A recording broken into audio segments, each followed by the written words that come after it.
my heart.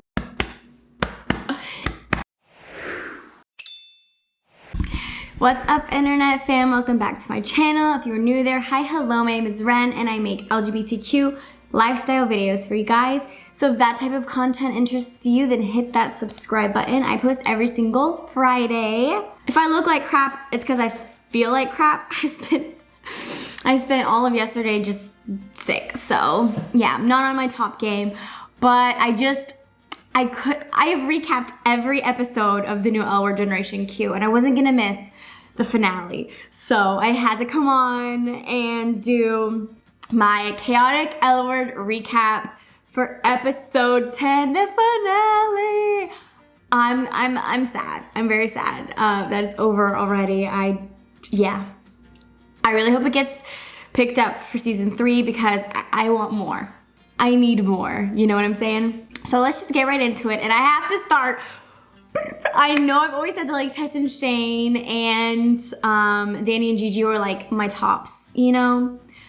Scratch that right now.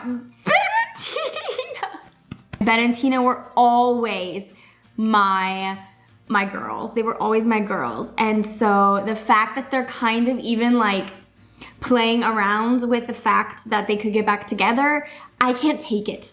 I can't take it because I want them to be together. So now my brain is like straight back to thinking about Bette and Tina. So I have to talk about them first because I'm just too excited. I can't stop it. Let's just go. I can't. Okay. So Bette and Tina, listen, I'm already thinking about Bette and Tina now. Bette and Pippa are sharing, you know, a little morning, you know, love sesh. And, you know, Bette gets a phone call, and who is it? Of course it's Tina. You know, she always has to answer Tina's calls.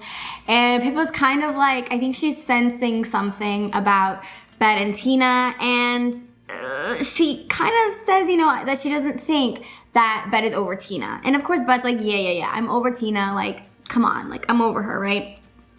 But yeah, Pippa does not believe it. Not only does Pippa not believe that she's not over Tina, Carrie doesn't believe she's not over Tina, and apparently her friends, Alice and Shane, pretty much don't think she's over Tina. Because Shane, Alice, and Bette are all shopping for, you know, the wedding gift for Tina and Carrie, and they're kind of like, yeah, she doesn't, what would happen if Tina came onto your doorstep and was like, I want to get back with you, and Bette's like, that would never happen, blah, blah, blah, blah, blah. But she doesn't answer the question, right?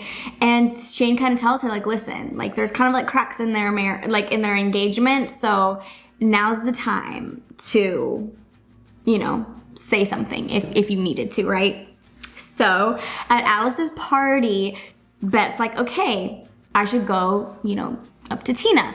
So she goes up to Tina and Carrie's like, hey, let me get you a drink. So she goes, gets Bette a drink, and Bette just looks at Tina and she's like, I think we need to talk about, you know, basically what you said. Like, why did you ask me if I was still in love with you? And Tina was kind of like, meh, you know, it was a mistake. I shouldn't have asked that. But Bette can't get it out of her head. Like, well, it was a mistake, but why did you ask me in the first place? Like, what's going on in your head? Like, Bette can't like figure out why she would ask that, right?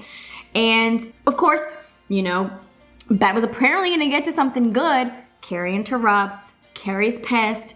Carrie's like, I knew you were still in love with Tina. I knew this was gonna happen. So, you know, Tina's like, Bette, just go. So Bette goes. Tina and Carrie are fighting. Yeah.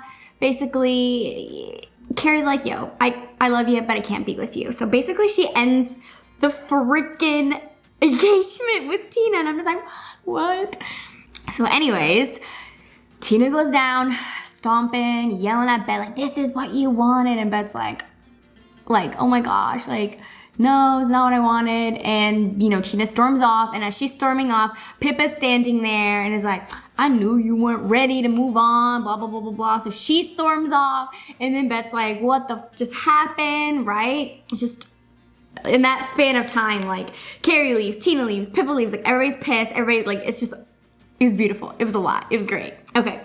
So, you know, Bette's back at the house. She's giving, you know, Angie the present, the nice, beautiful painting that Marcus did. And Angie's like telling her mom, you know, you only live once, like, go to the CAC thing. So she's thinking, like, you're right. Like, Marcus just died, like, you only live once, let's do it. So she's getting ready, right? And as she's leaving, She opens the door and Tina's there. And she's like, can we talk? And I'm just like, oh, why is this the ending? Why do I have to wait forever until I get the next season now? I'm distraught. I'm so upset. Like, I don't like cliffhangers like that. Like, oh, my heart. If Bette does not invite her in and talk with her, I'm gonna be so livid, so pissed off. Like, I just want them back together so bad. Please. Please. But yeah, so all in all, I'm still on the Tibette train and I'm hoping that it's going forward because I want them to get back together because the jealous Tina, mwah, it was delicious. You know, the Bette, like, you know, confronting Tina, mwah, delicious. Like, I want them back together so bad. Okay, next we're gonna talk about Tess and Shane. So Tess and Shane, they're getting it on hot and heavy and I'm loving it. I love them as a couple. I just love them as a couple. But all of a sudden she gets like a phone call, you know, about her mom and she turns over and she's basically like, I've got to move to Las Vegas. Like, okay, so I guess they're gonna have to do long distance, right? But I'm thinking maybe in her mind that Tess wants her to move with her to Las Vegas. But I mean, Shane has her bar and all that. Like, I don't know. I don't know what she was thinking, but yeah. They, you know, both go to Alice's going away party because, you know, they're there. They're hosting and stuff. And yeah, Shane goes to talk to her and is like, yeah, I can't move with you. Like, my life is here. My job is here. Like, I can't go. And so Tess like runs away. She's like, I gotta cry. Like, I have to run away. You know, I don't want people to see me like this. And they're both like, I love you. I love you. And I'm like, okay, you guys love each other. Great. You can do long distance. Nobody has to move. Like, Las Vegas and Los Angeles aren't that entirely far, you know? Like, it can work. The amount of times that Tess just leaves Los Angeles to go to Las Vegas, it's not that bad, right? So I'm pretty sure Shane could do the same and they can work on it and stay together. So I don't know why they made that such an issue, but they made it a big issue, but whatevers. So they make up again, they go at it again, and then Tess just like answers the phone again and she's like, okay, I'm leaving. And I'm just like, well, bye. Like, I don't understand why they couldn't have done like a long distance thing. Like, I don't know. I don't know about them. They're trying to like break them up for this minuscule reason when they can just date long distance. So we'll see what happens with that, you know, if the show gets picked up for next season. Next we have Dani and Gigi. So they're at the courthouse and Dani's getting ready to like go on stand. And Gigi's trying, you know, I guess keep her spirits up. Like, oh, you know, you're gonna visit my family. It's gonna be like this, it's gonna be like that. And Dani's like not even worried about, you know, she's like, yeah, I got this. I've been prepared for this. But while she was sitting there waiting for her turn to go up, she has a full-fledged panic attack. And she's like, I have to leave. Like, I have got to get out of here. And the attorney lady was like, hey, like, you're gonna be held in contempt of court or something like that. And Gigi's like, you know, like, piss off, and they leave, right? And I'm just like, oh, that doesn't look like it's gonna be going good, right? Afterwards, Dani goes and sees her dad, right? It's like apologizes, and dad's like, don't worry, you can go on stand tomorrow. And she's just like, well, what if I, not Gigi, Dani's like, well, what if I can't? And the dad gets so livid, like, he screams in her face, and I'm just like, no, like, she's doing you a favor and you're gonna go and scream in her face like that? Like, I just was just blown away by that. I was like, no. And basically she's like, I can't see you anymore. And she leaves. And I just like feel so sad for her because she's got like nobody else. Like, you know, and it's just so sad, right? But Gigi goes out with Dani and, you know, they're meeting her family and it seems like they're having all a good time. But then of course, what happens when she's introduced to Gigi's family? The first time she's introduced to Gigi's family having a great time, she gets arrested for the contempt of court that the lady told her would happen.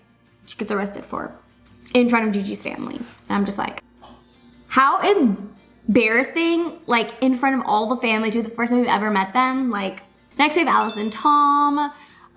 He shows up talking about they're going on some swan boats or something, but then they read that Alice got a bad review, right? And so she pretty much blamed Tom on it, and Tom and her got into a little spat over it because Tom wanted her to open up, and that's not the Alice that people normally see. So they argue, Alice leaves, right? So Tom shows up at Alice's like going away party after Alice apologizes and sends him like 50 pounds of like lobster gummies or whatever.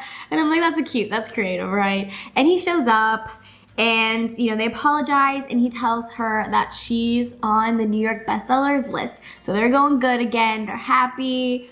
She's thrilled, and they're going on a vacation. Like, I don't remember where they're going, but I don't know why they're going somewhere, but they're going somewhere, right? And on the plane, you know, Tom goes to the bathroom, and Alice is like putting his stuff up, and she reaches in his jacket, and there's a freaking engagement ring, and I'm like, I thought the lesbians were the ones that moved really quickly, but Tom apparently thinks that he needs to move on lesbian time because of Alice, because he's already got the ring out, and I'm like, an engagement ring? I'm like, no, Tom, seriously, Tom, no. I don't know about that poor guy. Okay, last we have Sophie and Finley. So in the beginning of the episode, Sophie plans, you know, this intervention for Finley, and Tess is there, and Sophie's there, and Mike is there, and Shane's there, and Alice is there, and they all want to, you know, help Finley, and Alice is going to pay for this, like, nice hoity-toity resort or something like that to rehab thing. And she blatantly says no. And so Sophie's like, okay, fine, like, whatever. She storms off. Later on, they meet at the house, and Sophie is talking to Finley. Finley's like, I got this. Like, you know, I got this. Sophie's like, okay. So they kiss. What does Sophie taste on Finley's lips but booze? So, yeah, needless to say, Sophie was like, I'm outie. Like, I'm not doing this. So she packs her stuff, and she goes to her mom's. So Finley's upset. She goes off into, like, this rave, drinking and going all crazy. And then she, like, leaves early in the morning, like, almost gets hit by, like, traffic or something. So she's just losing it, right? So she goes to Sophie's mom and talks to Sophie and is like, I'm going, like, I will go. So, you know, Sophie drives her to the, you know, the resort and takes her to rehab. So she finally, I think, comes to the conclusion that she does need this and that everybody was just looking out for her, right? So yeah. What do you guys think? I am really excited for Bette and Tina. I really hope something good comes out of that. If it gets picked up for season 3, I really want Tess and Shane to stay together, and Dani and Gigi. So yeah, I'm excited about that. I know a lot of people don't want Bette and Tina together, but I'm sorry. Like, I'm sorry, but I'm an OG'er, and the chemistry cannot be matched. Like, Bette and Tina's chemistry is just off the charts compared to anybody else's. Like, it's just, the chemistry is so good. Like, it's just, I don't even know how to explain it. Like, their chemistry just can't be beat. And no matter who they put them with, the chemistry just is not the same. So, like, I'm always gonna want them to be back together. So yeah, I don't know. Let me know what you guys thought of this finale. Let me know what you thought. Let me know if you want it to be picked up for season 3. I hope you guys have enjoyed my little recaps and all of that. I had fun watching them and sharing my, you know, thoughts and stuff with you. So I hope you guys have enjoyed this, and I will see you next week with another video that is not L-word related, but yeah. I'm gonna miss it, you guys. I'm gonna miss it. But with that being said, I will see you next week. Mwah.